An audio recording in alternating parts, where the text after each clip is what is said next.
এয়া হৈছে পাঠশালা নগৰ। অসমৰ বজালী জিলাৰ অন্তৰ্গত পাঠশালা নগৰখন নামনিৰ শিক্ষা কেন্দ্ৰ হিচাপে বিখ্যাত।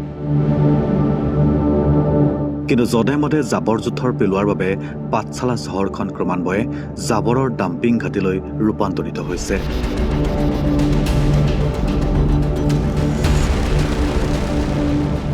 পথৰ কাষৰ জাবৰৰ দমৰ পৰা প্লাষ্টিক আৰু অন্যান্য আৱৰ্জনা ভক্ষণ কৰিছে পোহনীয়া জীৱ-জন্তুৱে।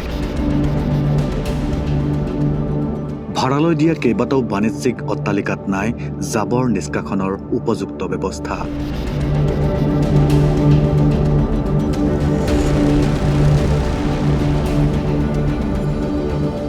পাঠশালা চহৰত পথৰ কাষত দিনক দিনে জমা হোৱা জাবৰৰ দম এক ডাঙৰ পাৰিপাৰ্শ্বিক সমস্যা হিচাপে দেখা দিছে।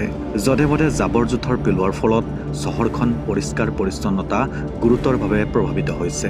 স্থানীয় ৰাইজৰ মতে একাংশ লোকে কোনো ধৰণৰ নাগৰিক জ্ঞান বা সজাগতা নোহোৱাকৈ পথৰ কাষত আৱৰ্জনা পেলাই গৈছে, যাৰ বাবে পৰিস্থিতি অধিক শোচনীয় হৈ পৰিছে। পাঠশালা নগৰৰ বিভিন্ন স্থানত আমি জাবৰ জোথৰ পৰি থকা দেখা পাইছোঁ আৰু ই সঁচাকৈ দুৰ্ভাগ্যজনক। চহৰখনৰ কেইবাটাও স্থানত জাবৰৰ দম দেখিবলৈ পোৱা যায়, য'ত প্ৰায় গৰু, কুকুৰ আদি জীৱ-জন্তুবোৰে খাদ্যৰ সন্ধানত প্লাষ্টিকৰ বেগ আৰু অন্যান্য অপচনশীল আৱৰ্জনা ভক্ষণ কৰা পৰিলক্ষিত হয়। স্থানীয় ৰাইজে সতৰ্ক কৰি দিছে যে এই প্ৰৱণতাই জীৱ-জন্তুৰ কল্যাণ, জনস্বাস্থ্য আৰু পৰিৱেশৰ প্ৰতি গুৰুতৰ ভাবুকি কঢ়িয়াই আনিছে।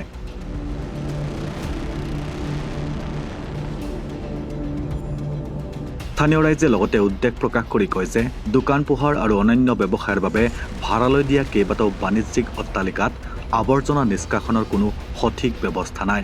ৰাইজৰ মতে জাবৰ জমা কৰি ৰখাৰ বাবে কোনো নিৰ্দিষ্ট স্থান নথকাৰ বাবেই ওচৰৰে মুকলি ঠাই আৰু পথৰ কাষত এই আৱৰ্জনাসমূহ পেলাই দিয়া হয়, যাৰ ফলত অনাময় ব্যৱস্থা অধিক ব্যাহত হৈ পৰিছে।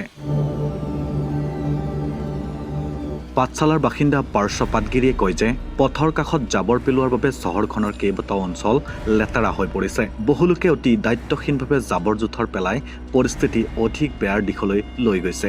সংশ্লিষ্ট কৰ্তৃপক্ষক দৈনিক জাবৰ সংগ্ৰহৰ ব্যৱস্থা কৰিবলৈ আৰু যিসকলে বাট পথ লেতেৰা কৰে বা জাবৰ পেলায় তেওঁলোকৰ বিৰুদ্ধে কঠোৰ পদক্ষেপ গ্ৰহণ কৰিবলৈ আহ্বান জনায় পাৰ্শ্ব পাটগিৰিয়ে।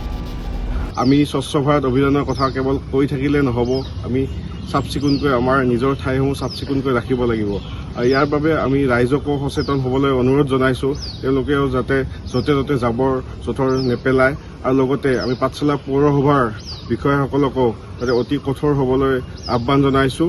আৰু লগতে যাতে এই জাবৰ জোথৰসমূহ সংগ্ৰহ কৰাৰ যি ব্যৱস্থা আছে এই ব্যৱস্থা ভালকৈ যাতে চলাই নিব পাৰে, যাতে এনেকৈ পাঠশালা নগৰৰ বিভিন্ন স্থানত যাতে জাবৰ জোথৰসমূহ পৰি নাথাকে তাৰ বাবে আমি দাবী জনাইছোঁ।